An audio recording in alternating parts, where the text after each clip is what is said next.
Welcome back to my channel. I want to make a quick video response, reply to Seth, a subscriber, to a comment he asked about the angles on these pipes. And the angle if you're curious, it's about 36 degrees. If you can see that. So that's, we call that 0. About 36 degrees. Okay, here on the hub, the pipes I'm gonna use, that's probably about that same angle, 36, maybe 32. Why 32? Well, I'm sort of guessing here, but based on what Schauberger is saying, page 181 of the Energy Evolution, this means the suctional force must be and so remain the predominant force throughout the whole of the sequence of motion. The pressure component, which exert the more subordinate pressure, must never act in a purely vertical direction, but always tangentially and at an angle of about 32 degrees. Okay? And for this reason, a cycloid spiral space curve is always produced, so that the moved mass unwinds from the periphery towards the center in such a way that the center of the gravity of the unequally heavy bipolar masses, i.e. the oxygen, atomic weight 16, is displaced into the center of the axis. Okay, so say I use 36 degrees. I mean, this is going to take some experimentation. Something I've started to realize reading some of these articles over again is that I don't really need to extend the pipes from this hub. Okay, so say I extend the pipe at between 32 and 36 degrees off this egg-shaped hub, right?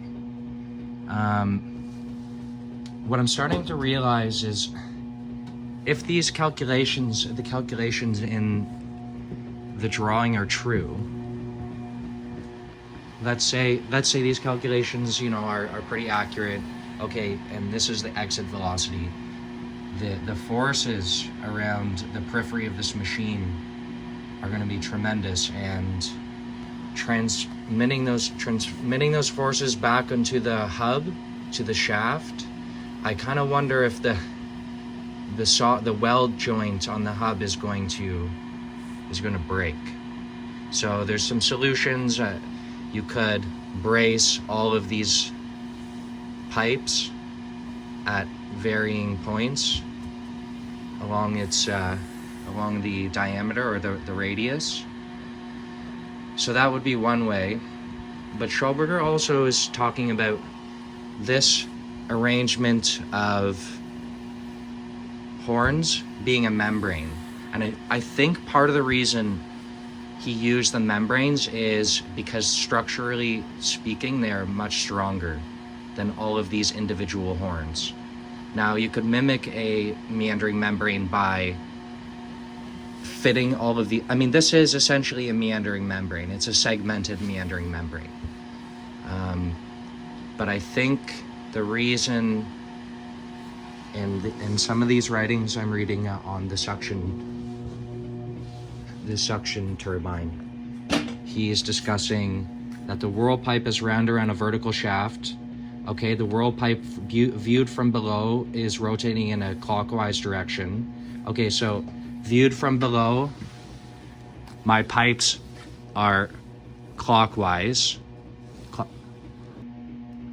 So article, the suction turbine 181, the abundance producing water wheel, which functions using centrifugal pressure, principally consists of a double membrane which rotates anti-clockwise about a vertical axis with the aid of a low-power drive motor.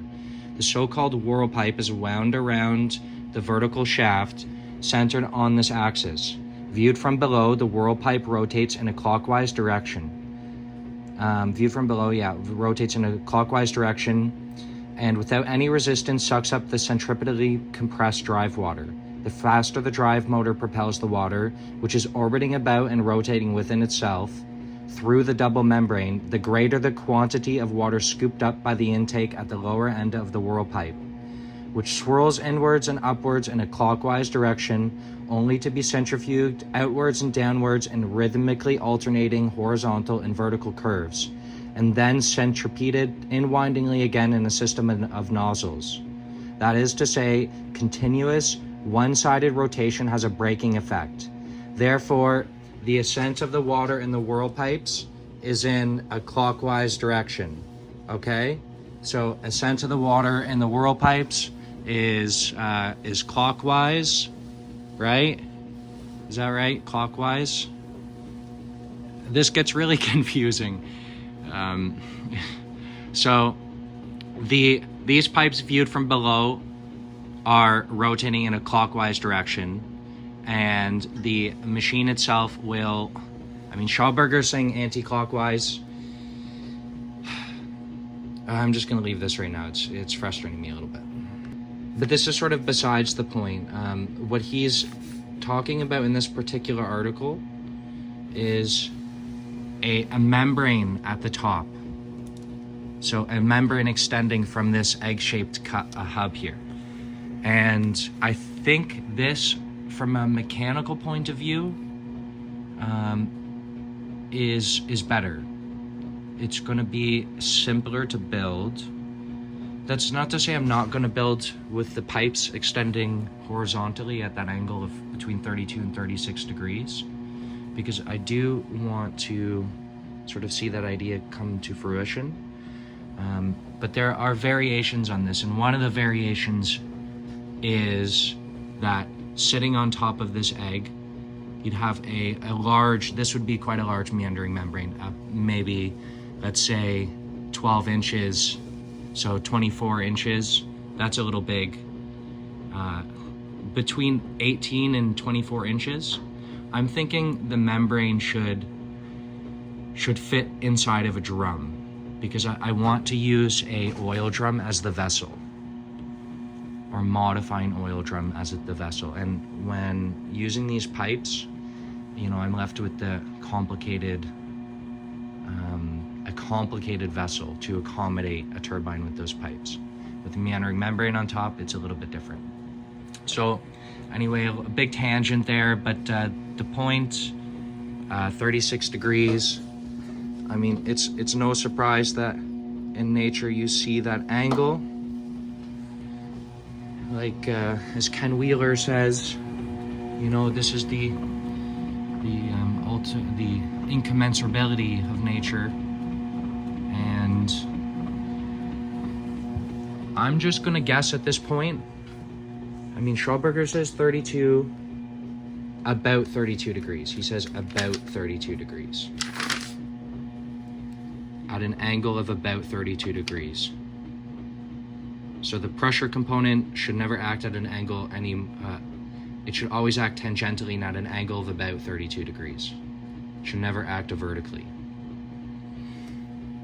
Okay, there's the nozzles.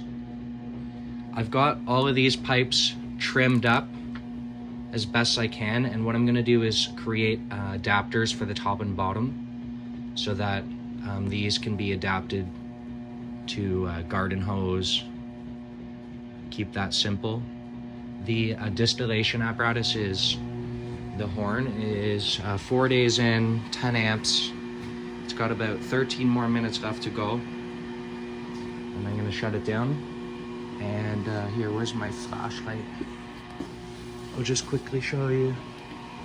It went really, I mean, there were problems. The part fell a bunch of times. The threading came off, but the copper is really, really smooth. I'll get this to, how does that zoom? Yeah, the copper is very smooth, and the part is rotating really nicely in the back. I've run the bubbler a couple times with success, but the agitation of the bubbler loosens the set screw, the nuts on the threading. So I think what I have to do is add some set screws or some other way. Maybe use thread locker, but if I use thread locker, I can't reuse stuff. So got to put a little bit of thought into that. But this system is working really nicely. I'm going to transfer the contents of this tank into this tank and filter them in the process. And then I got another part ready to load into the bath. So that's it.